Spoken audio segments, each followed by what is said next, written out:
Good morning, students. We start class 11 physics. In 11 physics study video, we explain about the zeroth law of thermodynamics, first law of thermodynamics, second law of thermodynamics, and in this video we cover a topic of Carnot heat engine. Carnot heat engine. So Carnot heat engine is an ideal engine, and it converts heat energy into mechanical energy. So this is an ideal engine and this converts heat energy into mechanical energy. So this is the part of this engine. This is the source. The temperature of the source is T1 and it is greater than the temperature of sink. Next is insulating stand. Stand का मतलब जिस पर आपको cylinder रखना है. तो इसका जो वॉल्स हैं वो नॉन कंडक्टिंग होंगी, बट जो इसका बेस है वो आपका कंडक्टिंग होगा. ये आपका सिलेंडर है. सिलेंडर में वर्किंग सबस्टेंस में आपकी आइडियल गैस फिल की हुई है. ये आपका पिस्टन दिया हुआ है.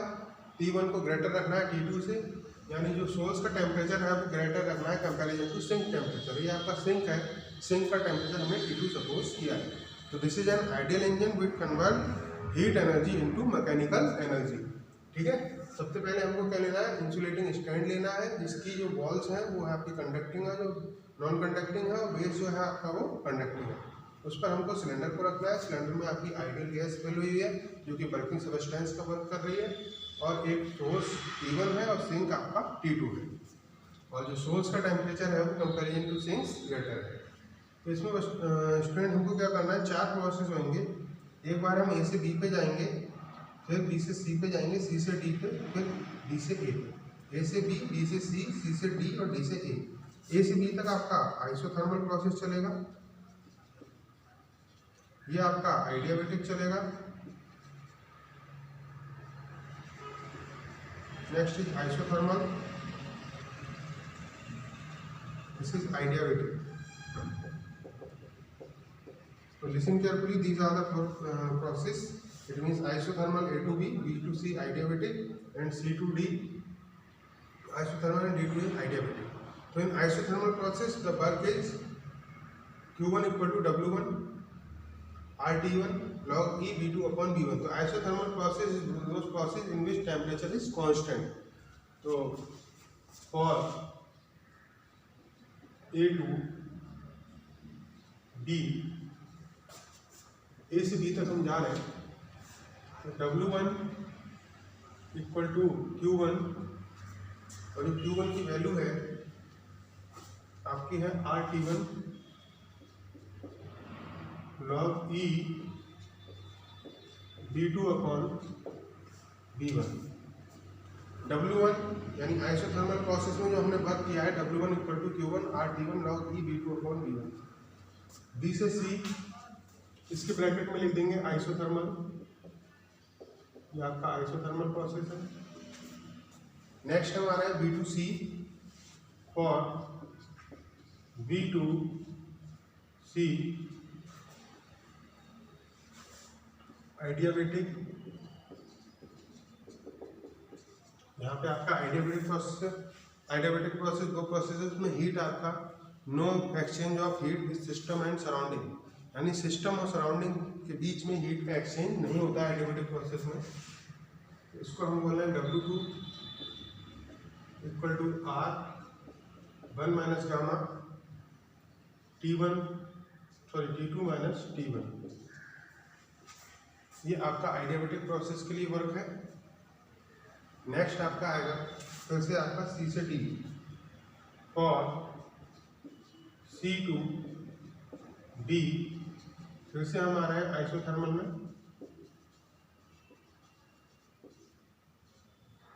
ठीक है. C से D W3 equal to R T2 log E B3 upon B4. This is equation 1, this is equation 2 and this is equation 3. तो students, next for D to A, for D to A, it means आपका D to A चलेगा आइडियाबैटिक process. तो adiabatic process में जो work है आपका W4, आपका W4 हो जाएगा R upon 1 minus gamma T1 minus T2। This is equation 4।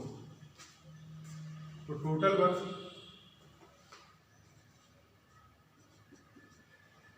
W equal to W1 plus W2 plus W3 plus W4। यहाँ से आप देख रहे हैं जो आपका W2 और W4 है वो एक दूसरे के बिल्कुल अपोजिट है। R upon 1 minus gamma T1 minus T2 यहाँ पर, और यहाँ पर है T2 माइनस T1। तो इस टाइप के जो आपका W1 और W4 है, यानी ये वाली वैल्यू और ये वाली वैल्यू, यानी W2 और W4 ये कैंसिल आउट हो जाएंगे। तो W equal to W1 plus W3, it means Q1 minus Q2। यहाँ पर जो वैल्यू है वो Q1 है, यहाँ पर वैल्यू क्या है Q2, डाउनवर्ड है। तो इस टाइप से आपका आउटपुट वर्क आ गया। तो एफिशिएंसी निकालेंगे। Efficiency eta equal to work upon energy. तो इस टाइप से आप निकालेंगे eta equal to work upon energy. It means output work upon mechanical energy जो आपकी आई है टोटल सॉल्व होकर, इनपुट हीट एनर्जी जो आपका वर्क और एनर्जी आया है। वर्क आपका आया है Q1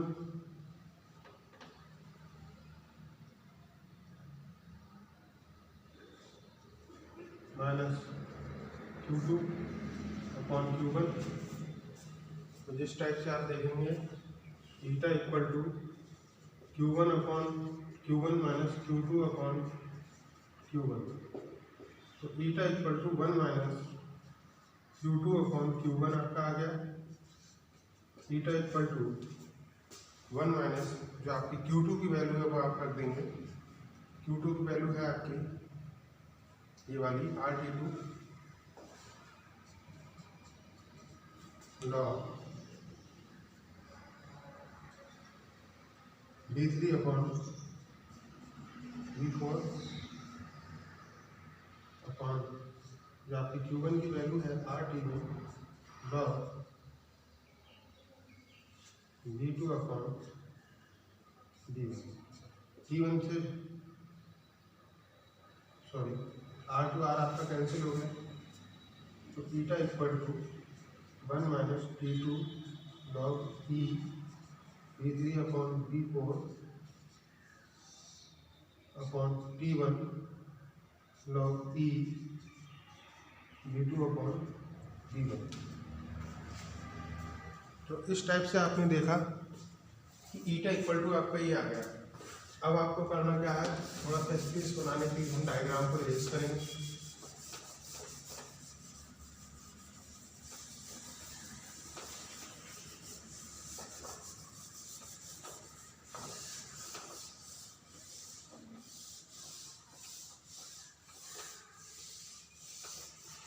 देखिए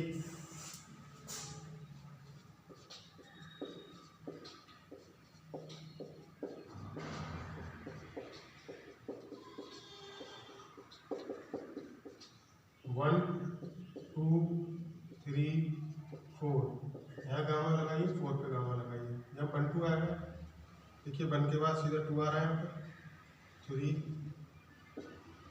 इसमें 4 आ रहा है आपका, यहाँ पे 1 आ रहा है।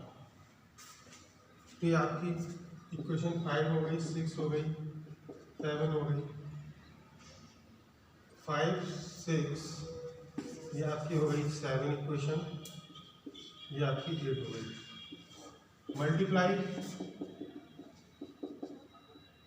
5 6 7 and 8 P1 P2 P3 P4 P1 V2 की पावर गामा V3 V4 की power gamma equal to P1 P2 P3 P4 और आपका मल्टीप्लाई में है P2 V3 की पावर गामा, V4 V1 की पावर गामा। V1 से आपका V1 की टर्म कट गई, तो आप देखेंगे V1 अपॉन V1 की पावर गामा इंटू V2 आपका है, आप देख रहे हैं यहाँ पे हम ले लेंगे V1 आ गया सिंगल वाली टर्म, V3 अपना V3 की पावर गामा, इधर आपका रह जाएगा V2 अपॉन V2 की पावर गामा, और ये आपका आ जाएगा मल्टीप्लाई में V4 अपॉन V4 की पावर गामा। ठीक है, तो ये आप देख रहे हैं V1 की पावर 1 माइनस गामा,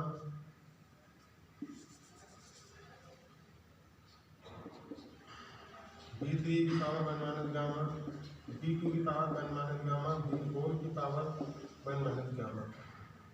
तो जिस टाइप से आप देखेंगे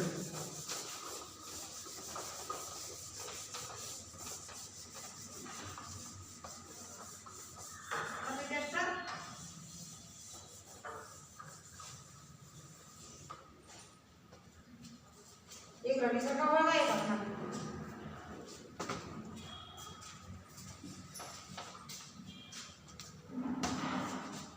देखिए हम लोग क्या करेंगे अब V1,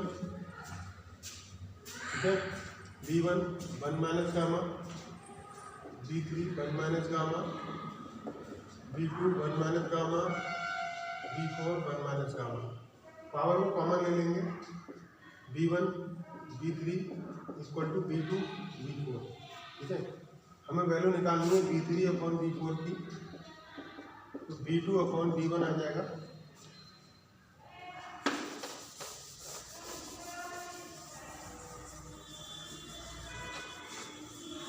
हम वैल्यूज रख लेंगे इसमें V3 अपॉन V4 की जगह V2 upon 1। Put in equation A, put in equation A theta equal to 1 minus T2, V3 upon V4 की जगह रख लेंगे V2 upon V1 log E V2 upon V1, ये कैंसिल आउट हो जाएगा, तो eta equal to 1 minus T2 upon T1, ये आपका फॉर्मूला ड्राइव होकर आ जाएगा। ठीक है, तो eta equal to 1 minus T2 upon T1, ये फाइनल फॉर्मूला ड्राइव होकर आ जाएगा। स्टूडेंट हमने करा क्या था, ए से बी तक गए थे, बी से सी तक गए थे, सी से डी और डी से फिर ए। तो ए से बी तक आइसोथर्मल प्रोसेस था, बी से सी तक आइसोथर्मल प्रोसेस था, फिर सी से डी तक आइसोथर्मल प्रोसेस था, यानी ये आइसोथर्मल प्रोसेस है, और ये इन फ्रंट ईच अदर जो है आइडियाबैटिक प्रोसेस है। तो ए से बी तक आइसोथर्मल, सी से डी तक आइसोथर्मल, और बी से सी तक आइडियाबैटिक, और डी से ए तक आइडियाबैटिक। तो यहाँ पर हमने आइसोथर्मल प्रोसेस में बर्फ और आइडियाबैटिक प्रोसेस में बर्फ, इस टाइप से 4 बर्फ के डेरिवेशन लिए थे और फिर चारों को ऐड किया था। तो आपने देखा था जो W इक्वल टू आया था वो Q1 minus Q2 upon Q1 आया था, तो Q1 एक बार इसके अपॉन में रखा, एक बार इसके अपॉन में रखा, Q1 से Q1 कैंसिल हो गया, eta equal to 1 minus Q2 upon Q1। फिर हम Q2 की वैल्यूज पुट कर देंगे इसमें, और Q1 की वैल्यू पुट करेंगे, R कैंसिल आउट हो जाएगा, ये बचेगी टर्म। तो आप देखेंगे इस टाइप से जो आपका P1 V1 ये वाला जो कॉन्सेप्ट यूज़ करेंगे, P1 V1 equal to P2 V2, और आइसोथर्मल प्रोसेस के लिए ये कॉन्सेप्ट यूज़ कर रहे हैं। तो आप देखेंगे 4 इक्वेशन लिखेंगे 5, 6, 7, 8, फिर इनकी आपस में मल्टीप्लाई करेंगे, P वाली टर्म कैंसिल आउट हो जाएगी, सब में पावर आ जाएगी 1 minus gamma, 1 minus gamma, 1 minus gamma, power को कैंसिल आउट करेंगे। तो इस टाइप से V3 upon V4 equal to V2 upon V1 हो जाएगा। तो ईटा इक्वल टू ये वैल्यू रखने के बाद ये वर्ड कट जाएंगी, तो eta equal to 1 minus T2 upon T1 आपका फाइनल आंसर आ जाएगा।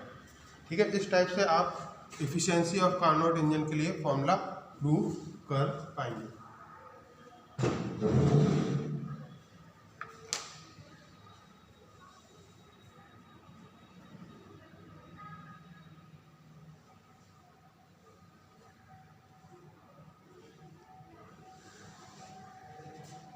Thank you, students.